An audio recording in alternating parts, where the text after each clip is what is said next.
beekeeping in Saskatchewan is one of the lesser-known forms of agriculture. We now join Wink Howland of Howland Honey of Yorkton for an inside look at the industry. When choosing bee yards, there are many factors that a beekeeper must keep in mind. One of the most important things is that the bee yard be accessible even when the weather is wet. While this is an ideal and is not always achievable, this particular yard does have that feature. As we look around this bee yard, we see other features that make it desirable. We have extremely good shelter behind the bees, a large bush on the north side, and the bees are also sheltered on the west side. Other things that add to the beauty of this particular spot are the presence of some wolf willows immediately to the west there, which produce an early pollen and some nectar, and water down in the valley just in front. Along the valley there are also willow trees, and again this is a good source of early pollen for the bees.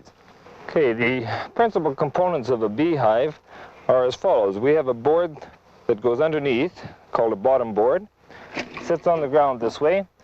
The lip you'll probably can see there is about 3/8 of an inch to allow a space for the bees to walk into the colony once the box is put in place. The most common sight to most people driving by a bee yard is this box called a super. The super is made to contain 10 frames or 9 frames depending on the choice of the beekeeper. In this particular case we have 9. 8, 9.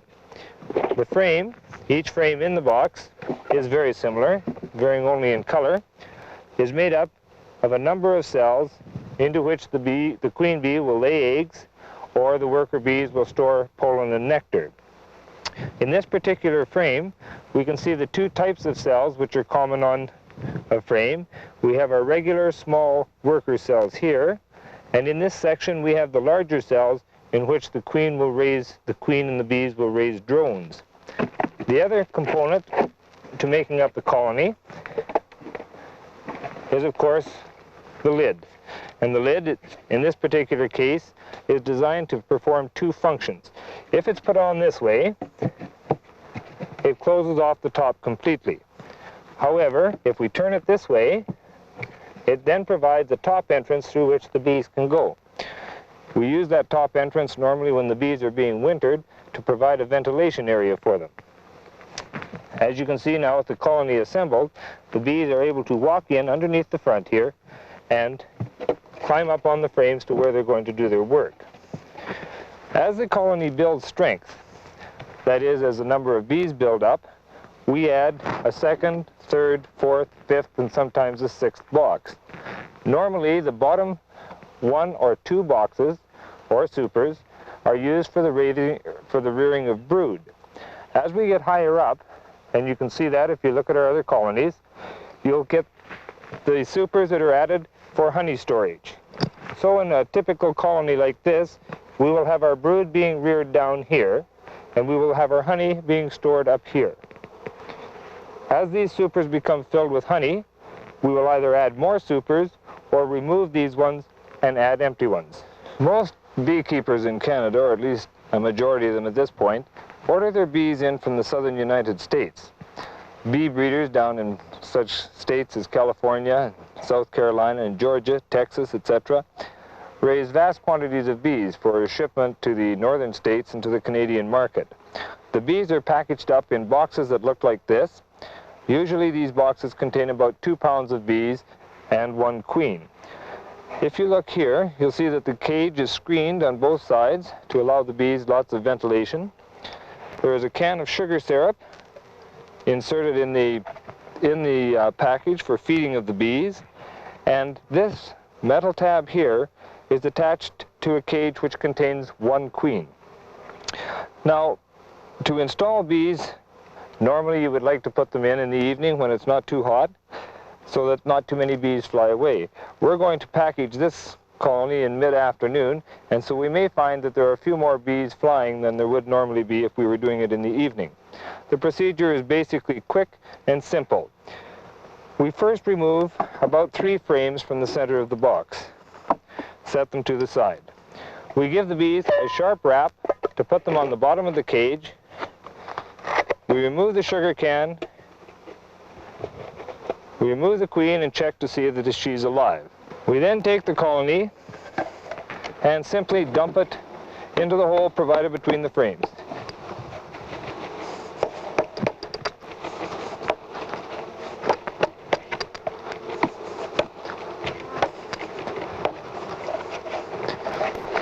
The frames are then gently replaced.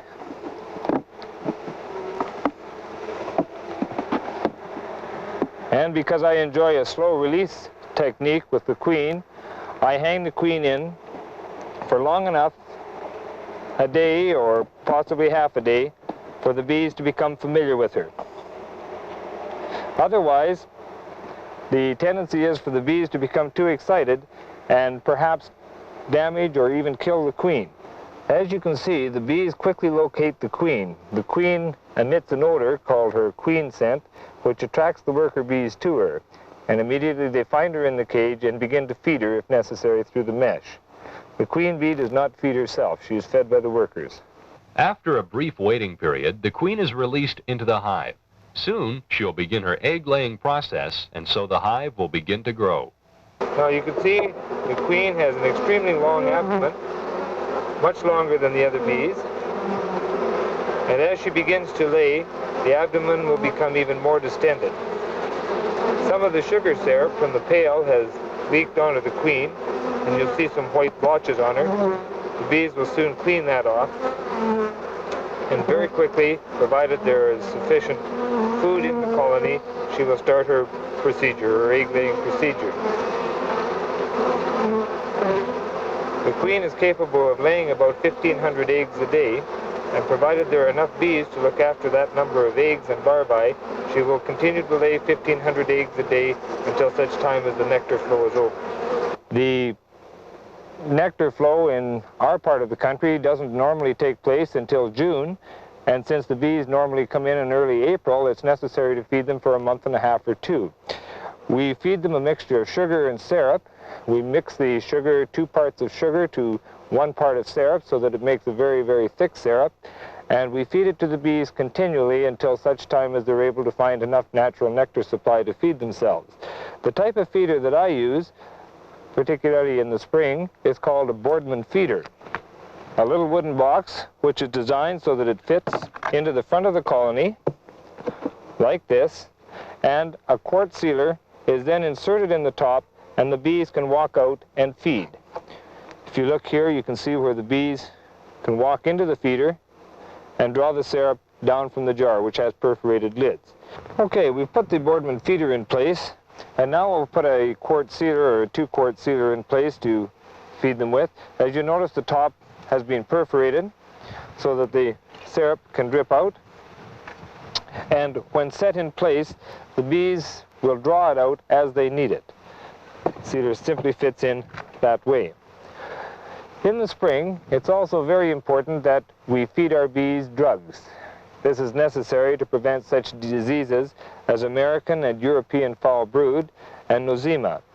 Those drugs, when mixed with the sugar syrup, can be fed by means of these jars. But when we do that, it's necessary to cover the jar with something that will prevent the sunlight from striking the drug, as sunlight will kill the drug. So simply covering it with a milk carton or a piece of black paper will do that job. As the jar becomes empty, replacement is very simple. Out with the old and in with the new. Okay, what you see here is a new comb, with new wax, and we see young bees busily drawing it out. If you look in the center, you see that there's just an impression of the cell. As we work towards the edge here, the bees have added wax and drawn this out to a full depth cell. The young bees do most of the wax building, or most of the buildings, since they produce the wax. If we look in this colony or in this super, which has just been added to these bees, we'll see that they're getting it ready for the storage of honey.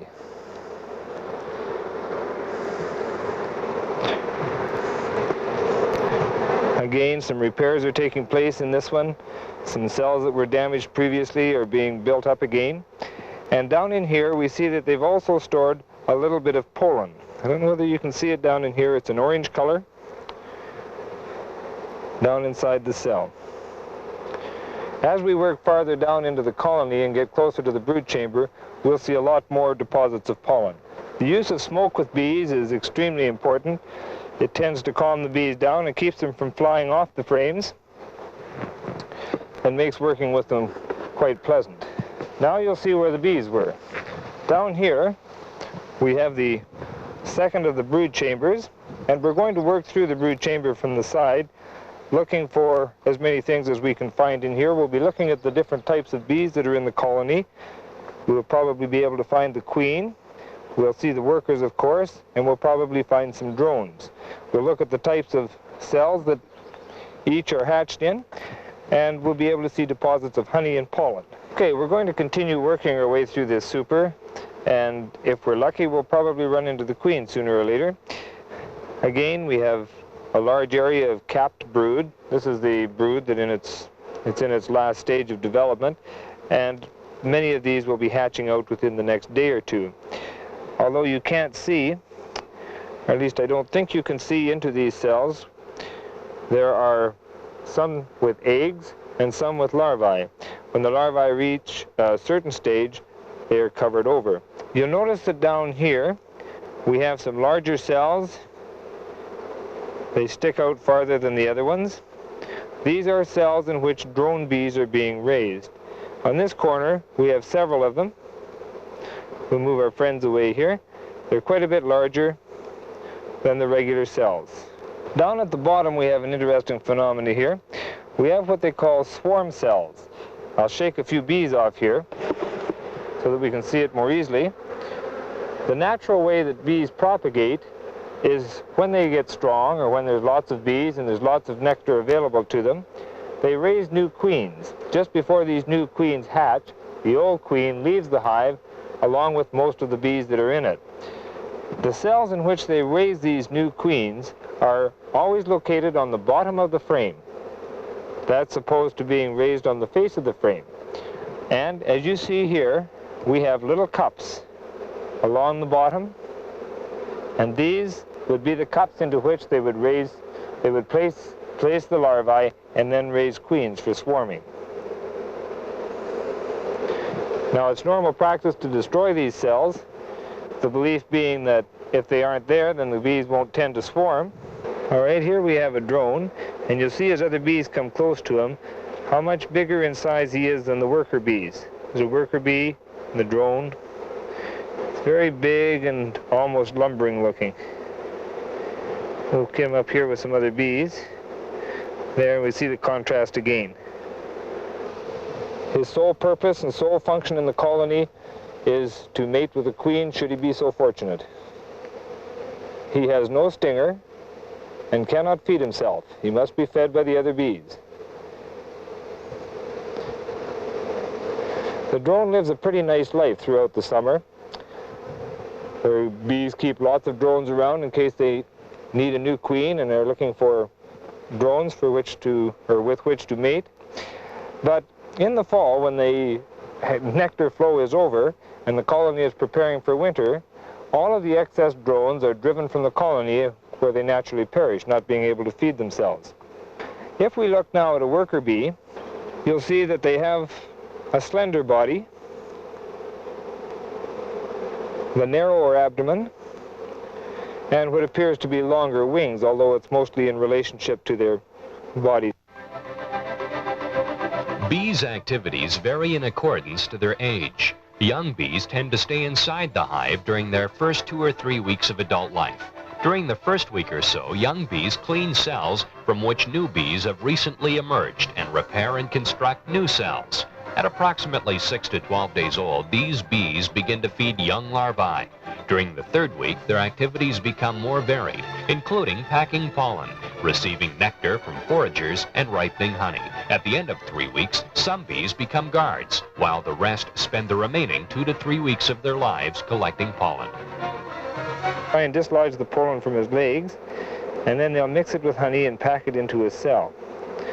He's trying to dislodge it there now. You'll see he stops and he pushes and strokes with his back leg. The bees need a great deal of pollen for brood rearing. It's a high protein food. Bees, in order to raise brood, must have a nice warm colony. And to keep it warm at the outside edge of the box is quite difficult. Therefore, at the outside edges, unless it's been a very, very long warm spell, we won't find that the bees are raising any brood. But we will find that there's lots of honey and pollen storage. Now at the top here, you'll see fresh liquid honey. If you can see into the cells, it looks like water. Maybe if I scoop into a cell, you'll see it even better. You see the wetness? This is all fresh honey stored in here. On this side, we have large quantities of pollen, again being stored to feed the young bees. Up here, we have some older honey that had already been covered with wax. The bees put a thin coating of wax over top of the honey to help preserve it. As you see, when I remove the wax, the honey tends to flow. Now, the bees that we see on this frame are primarily worker bees. These ones are engaged in the process of storing honey. As you can see, most of them have their heads down in the cells and appear almost to be drinking. What they are actually doing is regurgitating the honey through their honey stomachs and passing it from one bee to another, a process that they'll put the honey through many times before it becomes the final product. So far, we have looked at bees in terms of the bees themselves and the equipment they're housed in. While this is perhaps the most fascinating aspect of keeping bees, it is not usually the reason why one keeps bees. Naturally, bees are kept for the gathering of honey, and it is the removing of this honey from the bees that we will now examine. Honey has been a valued sweet for thousands of years. Primitive tribesmen learned how to follow wild bees to their nests and developed methods for removing the honey. Often this method involved the burning of the colony, which effectively removed the bees, but could have done nothing for the flavor of the recovered honey and wax. Modern techniques have made the separating of the bees from their product much easier and much more humane. Today's beekeepers employ several methods in which to do this. Usually, smoke is used to start the bees moving down on the frames. This, as previously mentioned, also serves to calm the bees and to make them less aggressive. The bees can then be shaken or brushed from the frames into the grass in front of the colony, and the frames laden with honey placed in a separate super. This method is most likely to be used by the hobbyist with only a couple of colonies to manage, as it is relatively slow. In most commercial operations, a combination of blowers and acid boards are used. The blowers are simply high-volume fans which blow the bees off the frames and into the air. Once in the air, the bees eventually orientate themselves and return to their colonies. This method is fast, but does create a lot of activity in the bee yard.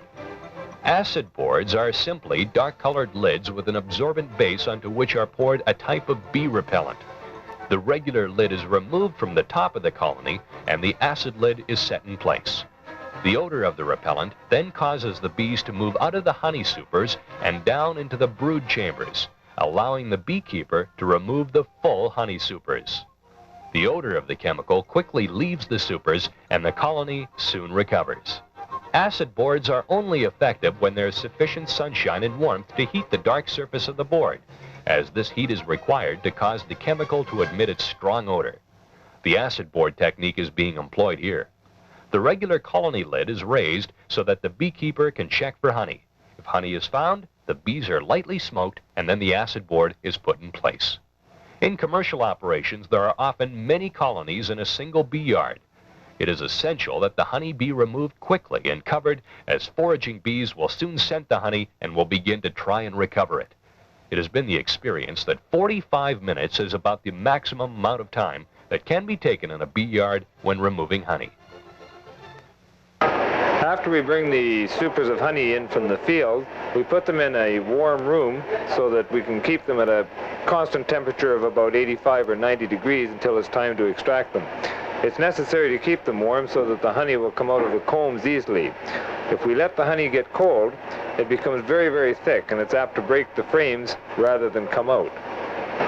We have this room quite well ventilated, and we can control the humidity in it, because sometimes we find when we bring the honey in, it has a little moisture content that's a little high. And by forcing air through it with the fan and using a dehumidifier, we can drop the moisture content of the honey appreciably. After the supers are brought out of the heat room for extraction, it's first necessary to remove the wax coating that the bees have put over them to seal in the honey. You can see on the frame that I'm holding that it's almost completely coated with wax. The other side, they're just beginning to coat with wax. We would like to catch all the frames in the field when they have about this much wax on them. It means less work for us when we get back, but unfortunately it's not always possible to do that. Now on the frame here, you can see that the wax cappings have already been removed to expose the honey and to make it easier to extract. Now there are several ways in which the cappings can be removed. In the method we're using here, we're using scratchers, which simply scratch the wax covering from on top of the honey. We have also got a mechanical uncapper, but we found that when we used it, it damaged so much of the frame because it worked in a cutting action, and it was hard to get it to cut very, very thinly. As a result, it removed a great deal of wax, and this meant that the bees had a lot of work to do in order to rebuild it. A common method of uncapping is to use a steam knife or an electric knife. This is simply a heated knife that is used to then cut the cappings from the frame. But again, this removes a great deal of wax, and it means more work for the bees to rebuild it. Once the frames have been uncapped to expose the honey, they are placed in our extractors. Again, there are many different types of extractors. This is called a radial extractor, and this particular model holds 30 frames. Once it is full of frames, the extractor is turned on, and the frames are spun in a circle, like this. And the centrifugal force of the spinning motion throws the honey out against the side of the extractor, and from there it runs to the bottom and is drained off through a sump. 30 full frames of honey will hold approximately 100 to 150 pounds of honey. So with each extracting load, which is put through the extractor, we remove approximately 100 pounds of honey. In this case, it takes about 10 to 15 minutes per load. In Saskatchewan, many beekeepers attempt to overwinter their colonies. This is done for several reasons. Foremost being the established fact that a colony which can be successfully overwintered is usually much larger than a packaged colony and can therefore produce a larger honey crop the following year. Throughout the summer, the beekeeper has been continuously removing any surplus honey that the colony has gathered. This surplus honey, had it been left with the colony, would have provided them with sufficient food to withstand a long winter. And since it has been removed, it is necessary that the beekeeper now feed those bees. This is accomplished by feeding a thick sugar syrup solution once the natural flow of nectar is ended. A strong colony will be fed about 60 pounds of syrup during September. The syrup is presented to them most often by means of feeder pails with perforated lids, which are set on top of the colony. The bees draw the sugar syrup through the perforated lid, condition it as they would natural nectar, and store it in their colony. The beekeeper will also inspect his colonies at this time to make sure that the colony is suitable for wintering. Often the colony will be discovered that has very few bees or that has a poor queen, and the beekeeper will decide not to overwinter it. In this case, the bees are usually quickly dispatched, often with cyanide gas, and the equipment taken away for storage. The colonies to be wintered following their feeding will be wrapped up in insulation and left until the following spring. A colony properly fed and wrapped will have no difficulty in surviving even the harshest Saskatchewan winter. The bees maintain a warm environment within the colony and do not hibernate or become dormant as do certain other types of insects. Saskatchewan honey, for the most part, is extremely white and has an attractive, mild flavor. For these reasons, it is popular with honey packers, who can use the honey to blend with darker and less tasty honeys. Most commercial beekeepers place their honey in 45-gallon drums and then sell it to the packer, who offers them the most for their product. In this particular operation, they directly pack and retail all the honey they're able to produce.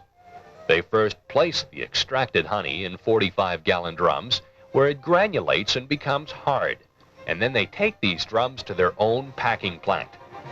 In this plant, the 45-gallon drums are first placed in a melter, which gradually heats the honey back to a liquid state.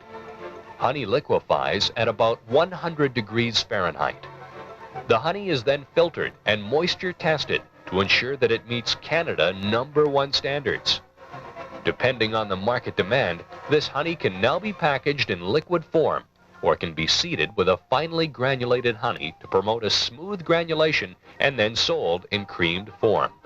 By packing only their own honey and that of other Saskatchewan producers in this area, they can ensure the production of consistent, tasty white honey. Canadians as a whole are not big eaters of honey. However, during the past few years, white sugar has been the recipient of some unflattering health comments, and this has caused many people to make greater use of honey as a sweetener. The fact that honey can be easily liquefied by warming, it makes it easy to use honey for cooking, and many cook with honey books available on the market. We hope that you too will try some Saskatchewan honey in the next batch of cookies you bake.